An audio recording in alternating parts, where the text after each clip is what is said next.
Release की है HPSC ने, तो उसमें उसने कहा है कि वो यहाँ पे भी राइटिंग कराएगी, मीन्स राइटिंग डिस्क्रिप्टिव पेपर होगा, तो उसके अंदर भी ये हेल्पफुल होगा। उसके अलावा बॉटनी UPSC ऑप्शनल में भी ये सेम चीज़ हेल्पफुल होती है, क्योंकि UPSC में जो है ऑनर्स लेवल का पूछा जाता है। तो ऑनर्स वही होता है कि हाँ ग्रेजुएशन से थोड़ा ज़्यादा और मास्टर से थोड़ा कम, बीच के लेवल का, ठीक है। बट उसमें क्या है कि आप अगर बॉटनी थोड़ा सा एडवांस भी दे दोगे तो वो कुछ मना नहीं करेंगे, ठीक है, क्योंकि हम टॉपिक्स तो वही ले रहे हैं बेसिक लेवल के, उसके हम आंसर्स लिखने की थोड़ी कोशिश जरूर कर रहे हैं एडवांस लेवल का। तो और क्वेश्चंस बिल्कुल बेसिक लेवल के ही आएंगे, जैसे कि मैं खुद भी जो है आपको दिखाने की कोशिश करूँगी कि इस तरीके का जो है LD ग्रेड का बायोलॉजी का पेपर आया हुआ है, उसी के बेसिस पे ही आएगा, क्योंकि आप देख रहे हैं मेंस का जो प्रीलिम्स का पेपर हुआ था वो इजी ही था, बहुत ज़्यादा डिफ़िकल्ट कॉन्सेप्ट्स नहीं थे उसमें, बहुत ज़्यादा कुछ अलग से कॉन्सेप्ट्स नहीं थे, नेट लेवल के क्वेश्चंस नहीं थे, मास्टर्स लेवल तक के ही क्वेश्चन थे। सेम ऐसे ही ये मेंस में भी मास्टर्स लेवल के ही क्वेश्चंस आएंगे। कोशिश कीजिएगा उन मास्टर्स लेवल के क्वेश्चंस में आप नेट के लेवल का आंसर देने की, ठीक है, इतना आप कर सकते हैं अपने आंसर्स को हाईलाइट करने के लिए। उसके अलावा और भी कोई जो भी स्टेट PCA से है जो असिस्टेंट प्रोफेसर के एग्ज़ाम्स कराएगी इन द फ्यूचर, तो वो बहुत ज़्यादा चांसेस है कि वो भी जो है यहाँ पे डिस्क्रिप्टिव टाइप के ही होंगे। उसके अलावा अगर स्टेट PCS में ऑप्शनल है और बॉटनी कहीं पे, तो उसमें भी जो है ये हेल्पफुल रहेगा। तो आज हम शुरू कर रहे हैं अपना प्लांट वायरसेस। तो अगर हम बात करें प्लांट वायरसेस की, तो प्लांट वायरसेस में ज़्यादातर तो सब चीज़ें वही है, सेम नॉर्मल वायरस वाली ही, ठीक है, क्योंकि हम जो डिस्कस कर चुके हैं। अगर हम मॉर्फोलॉजी करेंगे तो वो सेम ही है। कंपोजिशन में थोड़ा सा मतलब डिफरेंस नहीं आता, बस ये है कि आप कुछ स्पेसिफिक हो जाते हैं। जैसे हमने DNA RNA देखते हैं, वायरसेस दो तरीके के होते हैं, DNA RNA, but plant viruses ज़्यादातर RNA होते हैं। ये हमने जब जनरल वायरस डिस्कशन किया था तब भी मैंने ये बात बताई थी आपको। अब हम बात करते हैं स्ट्रक्चर की, तो स्ट्रक्चर में भी वही है कि ठीक है, वही हमने पढ़ा था, हेलिकल होते हैं या फिर दूसरे आपके पास में हेलिकल हो सकते हैं, या फिर आपके पास में कौन सी शेप हो सकती है, आइकोसाहेड्रल हो सकती है। सेम यहाँ पे भी देखने के लिए मिल जाएगा, बट हम यहाँ पे थोड़ा स्पेसिफिक हो जाएंगे कि कितने % जो है आपको आइकोसाहेड्रल देखने के लिए मिल जाते हैं, कितने % आपको रॉड शेप देखने के लिए मिल जाता है। जब हम थोड़ा सा वायरस एक जनरल टॉपिक है, एनिमल वायरसेस, प्लांट वायरसेस, ठीक है, तो उसमें से हम थोड़ा सा स्पेसिफिक आ गए प्लांट वायरस। तो प्लांट वायरस में स्पेसिफिक आकर के हम थोड़ा सा नंबर्स पे चले जाएंगे। मल्टीप्लिकेशन भाई सेम चीज़ है, तो इसमें बस एक चीज़ नहीं आ जाती कि प्लांट्स के अंदर प्लाज्मोडेस्माटा होते हैं, तो प्लाज्मोडेस्माटा के थ्रू जो यहाँ पे वायरसेस मूव करते हैं। फिर पैथोजेनिसिटी हम देख लें कि प्लांट्स के अंदर पैथोजेनिसिटी कैसे कॉज करता है। क्या आपको कैसे आप देख के बता सकते हो कि हाँ इस प्लांट्स ये प्लांट जो है वायरस अफेक्टेड हैं, क्या फीचर्स देखने के लिए मिलते हैं वायरस अफेक्टेड प्लांट्स के अंदर। उसके अलावा सैटेलाइट वायरसेस और सैटेलाइट RNA क्या होते हैं, ये प्लांट्स के अंदर देखे जाते हैं, तो इस वजह से ये एक क्वेश्चन है।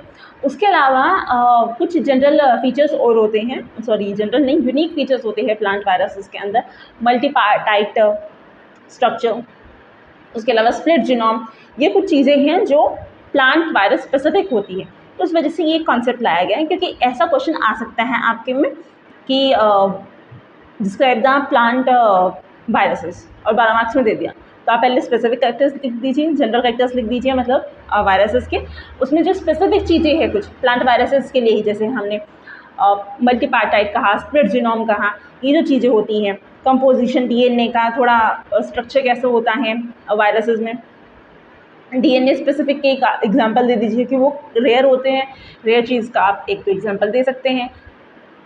तो इस तरीके से उसके बाद फिर आप जो है टोबैको मोज़ेक वायरस का स्ट्रक्चर दिखा दीजिए, क्योंकि हमने वही प्लांट वायरस में सबसे ज़्यादा वही पढ़ा जाता है, तो ये चीज़ें हो जाएंगी इसके अंदर। क्योंकि अगर आप LT का मेंस का पेपर देखेंगे, कुछ क्वेश्चंस ऐसे थे कि भाई वो मतलब कुछ आउट ऑफ द बॉक्स लग रहे, कोई क्वेश्चंस नहीं दिए हुए, बॉक्स के अंदर ही रह करके क्वेश्चंस दिए हुए हैं, बट वो क्वेश्चंस है मतलब इतने मार्क्स का उसके अंदर कंटेंट नहीं है। चलो ठीक है, बच्चा लिख के तो आएगा फिर कुछ ना कुछ जब लिखने बैठा है, बट नॉर्मली देखा जाए तो उसके अंदर इतने कंटेंट नहीं है और वो ज़्यादा मार्क्स में दे दिया गया है। तो वो चीज़ है कि आप उसके बाद आप ढूंढ के कहाँ उसके कैसे लिंक करके लिखेंगे थोड़े से टाइम में, दैट इज़ दी खेल ऑफ नंबर, ठीक है, वहीं पर जो है नंबर्स का बदल जाता है। अच्छा ठीक है, इसने अच्छा आंसर लिख दिया तो ये तो पेपर कंप्लीट करना है, मेन खेल यही है। आंसर्स क्वेश्चंस इजी आएंगे, आपको 20 के 20 आंसर्स जो है वो कंप्लीट करने हैं स्टिपुलेटेड टाइम के अंदर, और अच्छे आंसर्स लिखने हैं। अच्छे आंसर्स इन द सेंस कि जिससे जो टॉपिक में जो क्वेश्चन पूछा गया है उस टॉपिक के आसपास रह के आपको आंसर देना, भटकना नहीं है उससे। और डायग्राम फ्लो चार्ट जितना पॉसिबल हो उतना बना के आना है। ऐसा नहीं कि वहाँ पे वो क्वेश्चन डिमांड ही नहीं कर रहे हैं, उसमें दूर से दूर तो कोई नाता नहीं है किसी डायग्राम का, किसी फ्लो चार्ट का, आप ज़बरदस्ती घुसा के आ रहे हैं, ऐसा भी नहीं करना। अगर है तो बना के आना है, ये ज़रूर है, बट अगर नहीं है तो ज़बरदस्ती नहीं करनी। ओके, तो चलिए स्टार्ट करते हैं क्वेश्चन अपना। तो क्वेश्चन क्या कह रहा है, discuss the general characteristics, morphology, composition, structure, multiplication and pathogenicity of the plant virus and does not on satellite viruses and satellite RNAs। ठीक है, तो अब हम इसका इंट्रोडक्शन देख लेते हैं, क्योंकि हम वही है कि हमने पहले भी बात की है कि जो हमें आंसर देना है अपना वो इस तरीके से देना है कि इंट्रोडक्शन, बॉडी और कंक्लूजन इस फॉर्म में देना है। तो इंट्रोडक्शन में आप क्या लिख सकते हैं, प्लांट वायरसेस, वही जो स्टार्टिंग में हमने वायरस के बारे में लिखा था, यहाँ पे भी वही है कि स्टार्टिंग में आप डेफिनेशन लिख दो, अब वो कुछ नहीं मिला तो डेफिनेशन लिख दो। अगर वहाँ पे डेफिनेशन नहीं चल सकती फिर उस केस में कुछ और ढूंढो भाई कि ठीक है क्या लिखा जा सकता है यहाँ पे। अब ये वही है कि आपसे यहाँ पे प्लांट वायरसेस के बारे में पूछा गया है, discuss the general characteristics of plant viruses, basically वही है ना प्लांट वायरसेस के ही। तो हमने स्टार्टिंग में सीधा इसकी डेफिनेशन से शुरुआत कर दी। तो plant viruses are submicroscopic obligate intracellular parasite that infect higher plant and cause numerous economically important diseases. ठीक है, वही है कि इंपॉर्टेंट चीज़ क्या है वायरसेस की डेफिनेशन में लिखने के लिए, एक तो ये बहुत छोटे होते हैं, उसके अलावा ये ऑब्लिगेट इंट्रासेलुलर पैरासाइट है, फिर ये इन्फेक्शियस होते हैं। अब उस चीज़ को आप घुमा फिरा करके कैसे भी लिख दीजिए, इन्फेक्शियस होंगे तो ये डिसीज़ कॉज करेंगे, डिसीज़ कॉज करेंगे तो वो इकोनॉमिकली इंपॉर्टेंट हो जाएंगी। मतलब economically important disease in the sense कि वो फ़ायदा नहीं दे रही है डिसीजेस, बट नुकसान कर रही है, आपकी इनकम को कम कर रही है, तो वो इकोनॉमिकली इंपॉर्टेंट में ही आ जाता है। नेगेटिव वे में लो या फिर आप पॉजिटिव वे में लो, से कैसा भी इकोनॉमिकली होगा तो वो इकोनॉमिक इंपॉर्टेंस जैसे लिखते हैं वहाँ पे भी, चाहे नेगेटिवली इन्फ्लुएंस कर रहा है वो आपकी इकोनॉमी को या फिर पॉजिटिवली इन्फ्लुएंस कर रहा है, आपको दोनों चीज़ें उसके अंदर इंक्लूड करनी होती है। They possess either DNA or RNA as a genetic material and entirely depend on the host cell machinery for replication. Plant virus exhibit diverse morphology। अभी यहाँ पे एक जनरल पॉइंट हो गया, आ जाए तो इसे ना भी लिखिए क्योंकि हम बाद में इस चीज़ को डिस्कस करेंगे, स्ट्रक्चर, क्योंकि उन्होंने पूछा हुआ है स्ट्रक्चर। इस वाले पॉइंट का एक्सक्लूड भी कर सकते हैं। Plant virus exhibit diverse morphology, genome organization and pathogenic effect on the host plants। इतना ठीक है ये, ठीक है कि वो बहुत ज़्यादा डाइवर्स होते हैं। अब हम बात करते हैं कि आप कैसे डिटेक्ट करते हैं, ये इसमें क्वेश्चन में नहीं पूछा गया detection of the plant viruses, but इसे भी हम बता देते हैं। तो डिटेक्शन प्लांट वायरसेस की देखने के लिए ये तो आप सिम्टम्स आपको दिख रहे हैं, अब वो सिम्टम्स में हम देखेंगे कि कैसे पता चलता है सिम्टम्स का, या फिर आप सेल लो। वैसे तो ये बहुत छोटे होते हैं प्लांट वायरसेस, लेकिन अगर आप इसे ये एक सेल है आपका, सपोज ये एक सेल है, ठीक है, इस सेल के अंदर यहाँ पे बहुत सारे वायरस इकट्ठे हो रहे हैं, तो आपको देख के पता चल जाए कि ठीक है ये एक वायरस है। लाइट माइक्रोस्कोप में आप चेक कर सकते हो कि ठीक है यहाँ पे एक वायरस का ग्रुप बना हुआ है। आप ये नहीं चेक कर पाएंगे कि कौन सा वायरस है या क्या है, बट हाँ आपको ये पता चल जाएगा कि ठीक है ये एक वायरस का ग्रुप है इस सेल के अंदर। और उसके अलावा तीसरा फिर वही है कि आप इलेक्ट्रॉन माइक्रोस्कोप में चेक कर लीजिए, ठीक है। तो plant virus are extremely small and transparent, therefore they can not be observe directly under an ordinary light microscope के अंदर हम नहीं देख सकते। तो कैसे देख कर सकते हैं हम, plant viruses can be detected by symptom observation.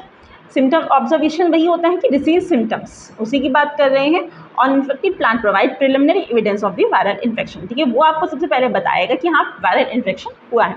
Common symptoms क्या हो सकते हैं, मोज़ेक पैटर्न, वही टोबैको मोज़ेक वायरस, तो हमें सबसे पहले वही पढ़ते हैं टोबैको मोज़ेक वायरस, तो मतलब इसके अंदर मोज़ेक पैटर्न्स देखने के लिए मिलते हैं।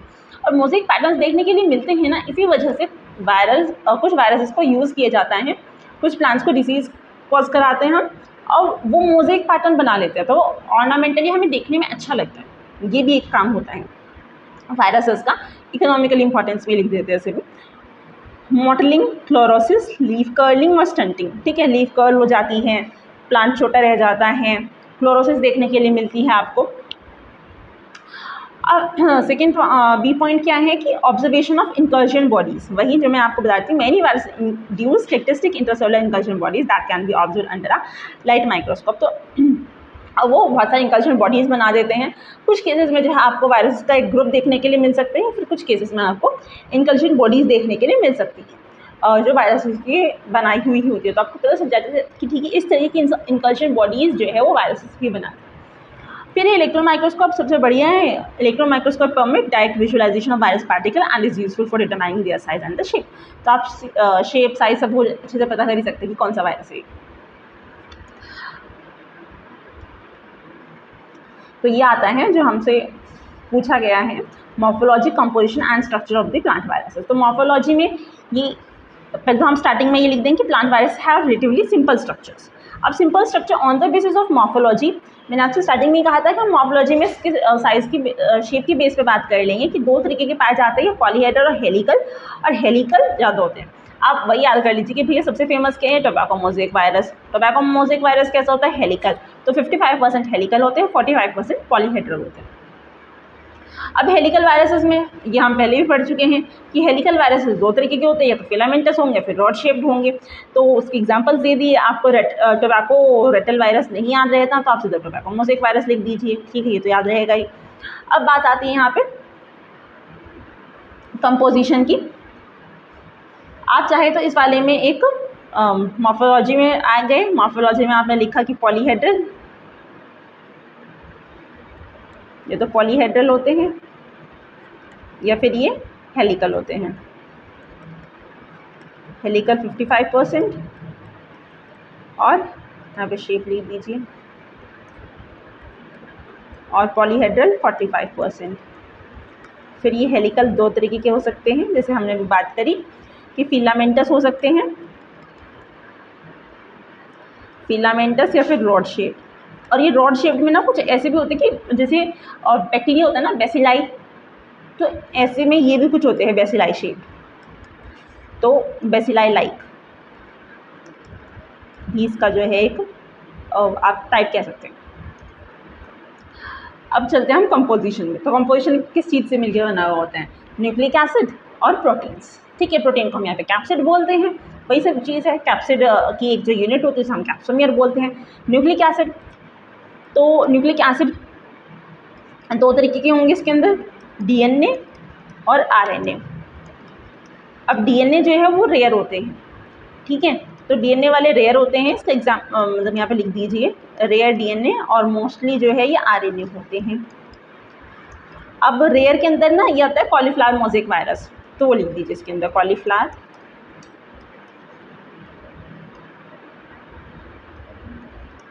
Mosaic virus. अब आता है आरएनए की बात। आरएनए के अंदर या आपको दो तरीके के देखने के लिए मिल जाएंगे, डबल स्ट्रैंडेड या फिर सिंगल स्ट्रैंडेड। डबल स्ट्रैंडेड भी ये कम ही होते हैं, ज़्यादातर ये सिंगल स्ट्रैंडेड होते हैं। तो सिंगल स्ट्रैंडेड में हमने पढ़ा हुआ है, यहाँ पे हम दो ही कैटेगरीज दे देते हैं। चलो, या तो ये माइनस होंगे या फिर ये प्लस होंगे। अब आरएनए कैसा होता है, टोबैको मोज़ेक वायरस ये पॉजिटिव होता है, तो यहाँ पे इसका आंसर ये लिख दीजिए, ठीक है। तो ये टाइप से अब यहाँ पे हम सभी के ये आरएनए वायरस मेजरली यही होते हैं। आप चाहे तो ऐसे लिख दीजिए जैसे फॉर्म में, या फिर आप पूरा का पूरा जो है फ्लो चार्ट की फॉर्म में भी लिख सकते हैं। आरएनए वायरसेस मेजॉरिटी में होते हैं। Plant viruses contain RNA most of the. Single stranded RNA होंगे, तो पॉजिटिव सेंस हो गया सिंगल स्ट्रैंडेड में, टोबैको मोज़ेक वायरस का एग्जाम्पल हो गया। फिर आता है नेगेटिव सेंस में रैप्डो वायरसेस, और डबल स्ट्रैंडेड के अंदर डबल स्ट्रैंडेड आरएनए की बात कर रहा है ये रियो वायरसेस। ये भी लिख लेते हैं हम यहाँ पे। यहाँ पे आ जाएगा ये रैप्डो, ठीक है, और यहाँ पे आ जाएगा ये रियो वायरस। तो आप इसी फॉर्म में लिख सकते हैं। अब डीएनए वायरसेस जो कि माइनॉरिटी में होते हैं, कुछ ही प्लांट्स होते हैं, only a few contain DNA. तो कॉलीमो वायरस वही है कॉलीफ्लावर मोज़ेक वायरस, ठीक है। उसकी शॉर्ट में आप चाहे वो लिख लीजिए कॉलीफ्लावर मोज़ेक वायरस, या फिर आप शॉर्ट में कॉलीमो वायरस लिख लीजिए। अब आता है इसके स्ट्रक्चर में प्रोटीन कोट। तो प्रोटीन कोट में वही है कि कैप्सिड होता है, प्रोटीन कोड में कुछ नया नहीं है, सब कुछ वही पुराना ही है। अब आते हैं unique features of the viral genome. अब वायरल जीनोम में एक सबसे यूनिक फीचर क्या होता है इसके अंदर, multipartite viruses. Some plant virus possess genome divided into more separate nucleic acid molecule each enclosed in a different virus particle. This phenomenon is known as a multipartite condition. कैसा होता है कि ये एक अलग, मतलब जब मैं एक बॉक्स बना रही हूँ, ये आप मान के चलिए ये एक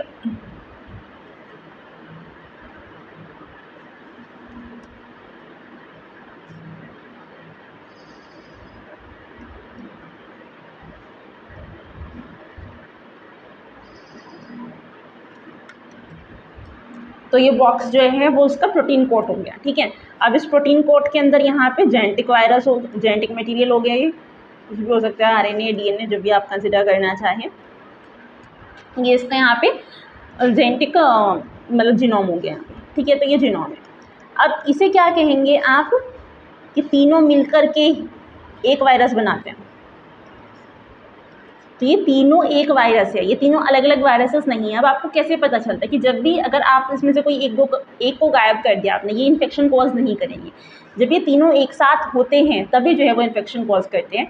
इसी को मल्टीपार्टाइट स्ट्रक्चर बोलते हैं, मल्टीपार्टाइट वायरसेस बोलते हैं, ठीक है। तो ये एक वायरस है, ठीक है, कंप्लीट स्ट्रक्चर ऑफ मल्टीपार्टाइट वायरस, ये आप इसमें लिख सकते हैं। बाकी फिर आप बता सकते हैं कि ये वाला जो है यहाँ पे आप इसे कैप्सिड बोल दीजिए, और जो है ये आपके पास में जीनोम है, आपने कर लिया, ठीक है। एक बार और देखिए, some plant virus possess genome divided it into 2 और मोर सेपरेट न्यूक्लिक एसिड, ठीक है। जो जीनोम है वो यहाँ पे 2 या 2 से ज़्यादा न्यूक्लिक एसिड्स में, न्यूक्लिक एसिड मॉलिक्यूल्स में सेपरेटेड है, और हर एक के ऊपर जो है डिफरेंट वायरस इनक्लोज है, डिफरेंट वायरस पार्टिकल्स में इनक्लोज है। इसी फिनोमेना को मल्टीपार्टाइट कंडीशन बोलते हैं। इसके एग्जांपल्स देख लेते हैं। ये रहे, देखिए ये रहा टोब्रा वायरस सबसे पहला, ठीक है। 2 अलग अलग स्ट्रक्चर्स हैं। फिर होडी वायरस, आपको ये एक एग्जांपल याद कर लीजिए, टोब्रा वायरस याद कर लीजिए आप, बहुत है। फ्लूरो वायरस,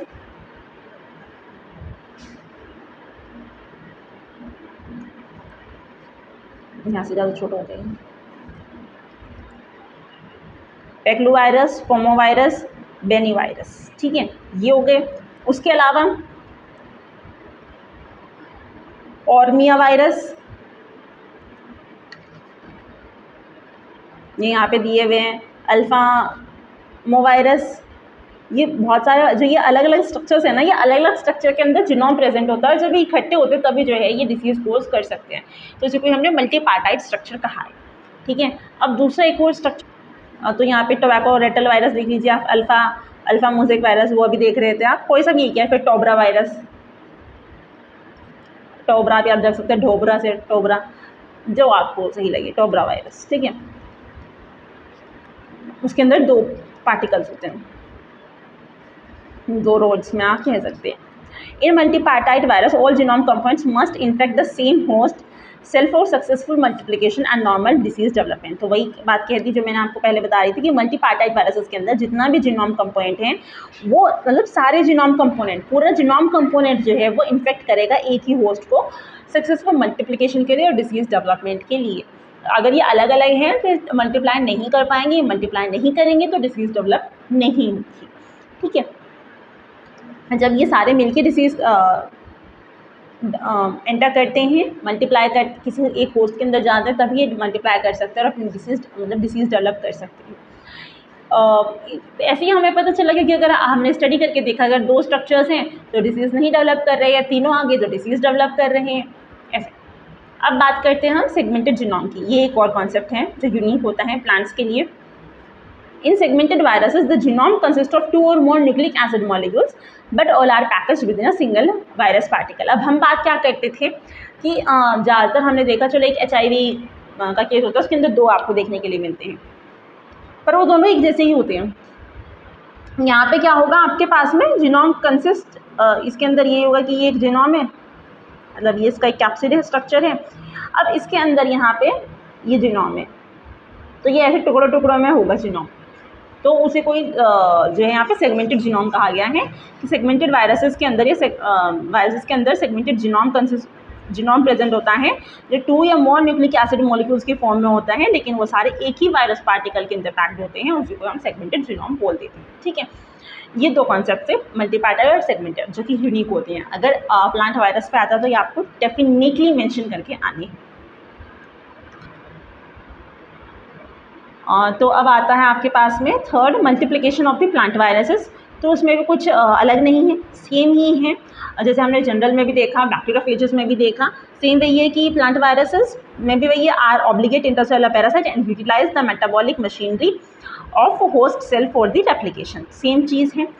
फिर multiplication process involves entry through the bounds, ये हम अभी देखेंगे भी कि जो वायरसेस होते हैं वो अपॉर्चुनिस्टिक एंट्री होती है उनकी प्लांट्स के अंदर, वो अपने आप से एंटर नहीं कर सकते, कहीं ना कहीं पे कोई कट लगा हुआ है या किसी इंसेक्ट के थ्रू, नीमेटोड के थ्रू, या कोई रबिंग हो रही है प्लांट्स की मैकेनिकल टूल्स के थ्रू। ये एक पूरा टॉपिक आता है ये भी कि ट्रांसमिशन ऑफ प्लांट वायरसेस, वो हम अभी देखेंगे। ये जैसे भी कैसे भी एंटर कर गया, तो एंट्री थ्रू वुंड्स और वेक्टर्स के थ्रू ये एंट्री होगी, फिर अनकॉटिंग होगी वायरल न्यूक्लिक एसिड की जो नॉर्मली होती है, फिर रेप्लिकेशन होगा, सिंथेसिस होगी वायरल प्रोटीन्स की, फिर डीएनए की भी रेप्लिकेशन, जीनोम भी रेप्लिकेट हो चुका है, वायरल प्रोटीन्स बन चुके हैं, अब इन दोनों की असेंबली हो जाएगी, नया वायरस पार्टिकल बन जाएगा, उसके बाद जो है फिर ये रिलीज हो जाएंगे और फिर से जो है वो स्प्रेड होना शुरू हो जाएंगे। इसके अंदर जो एक नई चीज़ थी वो मैं आपको बता चुकी हूँ कि सेल टू सेल मूवमेंट कैसे होता है, कि कैरेक्टरिस्टिक फीचर है ये प्लांट वायरसेस का, मूवमेंट थ्रू दी प्लाज्मोडेस्माटा। ठीक है, viral genome moves from one infected cell to adjacent healthy cell via plasmodesmatal connections, इसी के थ्रू जो है ये यहाँ पे मूव करता है एक सेल से दूसरे सेल में, और जिस वजह से जो यहाँ पे सिस्टमिक इन्फेक्शन होता है। अब ये सिस्टमिक इन्फेक्शन क्या होता है कि पूरे प्लांट के अंदर फैल जाना, उसी को ये सिस्टमिक इन्फेक्शन कहा गया है। ठीक है, तो क्योंकि प्लाज्मा मतलब कनेक्शन से बने हुए हैं प्लांट सेल्स के अंदर, तो वो घूमता फिरता रहता है, मतलब पूरे प्लांट को इन्फेक्ट कर देता है ये। अब है pathogenicity of the plant viruses, ये भी पूछा गया था। Plant viruses cause numerous economically important disease and are responsible for significant reduction in the crop yield, तो क्रॉप यील्ड कम हो जाती है और क्वालिटी दोनों ही कम हो जाती है, क्वांटिटी और क्वालिटी आप भी कह सकते हैं, दोनों ही कम हो जाती है। अब कॉमन सिम्टम्स क्या हो सकते हैं, लीफ में क्या हो सकता है, mosaic, moulting, chlorosis, yellowing, speak, blotches. Mosaic में हमने बात कर ली, टोबैको मोज़ेक वायरस उसका एग्जाम्पल होता है। तो अब मोटलिंग क्या होता है, ये भी जो मोज़ेक सही एक स्ट्रक्चर होता है, मोज़ेक लाइक पैटर्न होता है, इसमें लाइट ग्रीन, येलो या फिर डार्क ग्रीन ऐसे एरियाज देखने के लिए मिल जाते हैं। और ब्लोचेस में क्या होता है, ब्लोचेस ये यहाँ पे इसकी बात कर रहे हैं, large irregular isolated spots of discolouration that appear on the leaf. ठीक है, कोई स्पेसिफिक वेन पैटर्न में नहीं होते, पर डिस्कलरेशन देखने के लिए मिल जाता है इसमें आपको बड़ा बड़ा सा। फिर येलोइंग पीली हो जाती है, स्ट्रीक्स में भी लंबी लंबी धारियाँ देखने के लिए मिल जाती हैं आपको, और क्लोरोसिस में भी वही होता है कि क्लोरोफिल जो है वो यहाँ पे ब्रेक डाउन हो जाता है, ब्रेक डाउन के लिए भी प्रोड्यूस नहीं होने देता ये क्लोरोफिल को, तो उस वजह से येलोइंग हो जाती है। अब आते हैं डिस्टोर्शन सिम्टम्स, ये तो थी लीव्स के अंदर, लीफ के अंदर क्या सिम्टम्स होते हैं, उसके बाद फिर leaf curling, rolling, wrinkling, malformation, सही से नहीं बन पाती लीफ आपकी। ग्रोथ एबिलिटीज़ की प्लांट जो छोटा रह जाता है, बोना, ठीक है, ड्वार्फिंग, स्टंटिंग, रिड्यूस विगर कम हो जाता है। रिप्रोडक्टिव इफेक्ट्स, फ्लावर के अंदर एबनॉर्मैलिटीज़ आ जाती हैं, फ्रूट सेट कम बनेंगे, फ्रूट्स अच्छे से नहीं बनेंगे, reduce seed formation. These symptoms result in substantial agricultural loss. तो ये सारे सिम्टम्स की वजह से भाई मेन चीज़ है भाई क्लोरोफिल ही नहीं बन रहा, या फिर क्लोरोफिल कम हो गया तो क्वालिटी अपने आप कम हो जाएगी। ठीक है, क्योंकि जो वो बनाएगा वही स्टोर होता है प्लांट के अंदर। तो अल्टीमेटली ये होता है कि एग्रीकल्चर लॉस बहुत ज़्यादा देखने के लिए मिलता है अगर वायरस डिसीज़ हो जाती है तो। अब एक लास्ट टॉपिक है यहाँ पे आपका सैटेलाइट वायरस, और फिर अगला सैटेलाइट आरएनए। अब ये क्या होता है, तो सैटेलाइट वायरसेस वो होते हैं जिन्हें हेल्पर वायरसेस की ज़रूरत पड़ती है। ये अपने आप डिसीज़ नहीं कॉज कर पाते, इन्हें एंट्री के लिए भी, डिसीज़ कॉज करने के लिए भी किसी और की मदद चाहिए होती है। अजीब है ना। Satellite viruses are unique viruses like agents that require the presence of another normal virus called a helper virus for multiplication and the infection. Multiplication, infection मतलब होस्ट के अंदर जाने के लिए, वहाँ पे मल्टीप्लाई करने के लिए इसे एक हेल्पर वायरस की ज़रूरत पड़ती है। तो इसके कैरेक्टरिस्टिक्स क्या होंगी, इनके पास में खुद का न्यूक्लिक एसिड होता है, प्रोटीन कोट होता है, ठीक है, ये चीज़ है, पर ये रेप्लिकेट नहीं कर सकते इंडिपेंडेंटली, हेल्पर वायरस पर डिपेंड होते हैं रेप्लिकेशन के लिए, often reduce the multiplication and pathogenicity of the helper virus. तो ये और क्या कर रहा है, खुद डिसीज़ करेगा, हेल्पर वायरस के साथ जाएगा, पर उसे जाएगा ना भाई तू नहीं डिसीज़ कॉज करेगा, डिसीज़ मैं कॉज करूँगा, और अगर तू करेगा तो कम लेवल में करेगा, मैं ज़्यादा करूँगा यहाँ पे, ठीक है, तो ये कर देता है। तो आप कह सकते हो सेटेलाइट वायरसेस में behave as a parasite of the helper viruses, ये हेल्पर वायरसेस के पैरासाइट की तरह काम कर सकते हैं। तो जैसे कि हमने पढ़ा, बैक्टीरिया जो है वो हर किसी को के ऊपर फीड कर लेता है, ठीक है, बैक्टीरिया को मारने के कंट्रोल में रखने के लिए कौन आया, बैक्टीरियोफेजेस आ गए, और अब बैक्टीरियोफेजेस को भी कंट्रोल में रखने के लिए कौन आया, मतलब वायरस को कंट्रोल में रखने के लिए कौन आ गया, सेटेलाइट वायरसेस, ठीक है। अब बात करते हैं हम सेटेलाइट आरएनएज की। आरएनएज में मतलब नाम से पता चल रहा है सिर्फ आरएनए ही है, इसके पास में कोई प्रोटीन कोट नहीं होता।